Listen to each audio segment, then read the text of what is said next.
Bonjour à tous, que ces quelques paroles soient pour le mérite d'Eretz Israël, du Yoshver Eretz Israël et de tout le peuple d'Israël. Nous voyons dans notre paracha que Akadosh Baruch Hu a ordonné à Moshe de choisir les Bnei Lévi, les enfants de Lévi, pour venir le servir.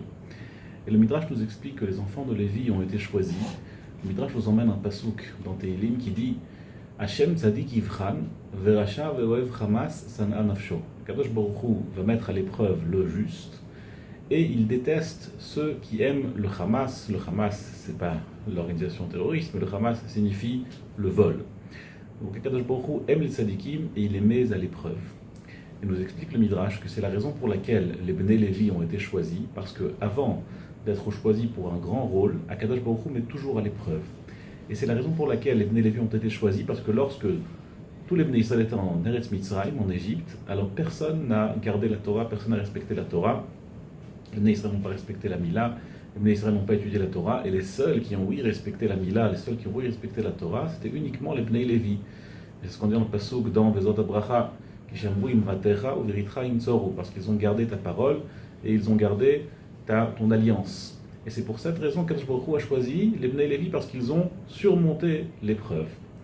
Et nous aussi, Akadosh Baruch Hu nous met aujourd'hui encore à l'épreuve, une épreuve de Emunah, une épreuve de foi.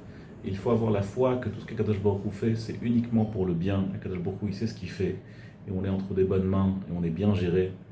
Et il faut savoir qu'en cette période, lorsqu'on a des difficultés, toute chose qu'on donne à Akadosh Baruch Hu, elle est grandement appréciée. Le Ohev Israël de Hapta, il dit que, imaginons, on souhaite donner un cadeau à un grand gouverneur, quelqu'un veut donner un cadeau, même un président, un premier ministre, il peut lui donner un cadeau. Alors bon, il va lui envoyer dans son palais, peut-être ça va être accepté, peut-être ça va pas être accepté, peut-être que ça va être gardé quelque part dans une conciergerie, mais on n'est pas sûr que ça arrivera chez le roi.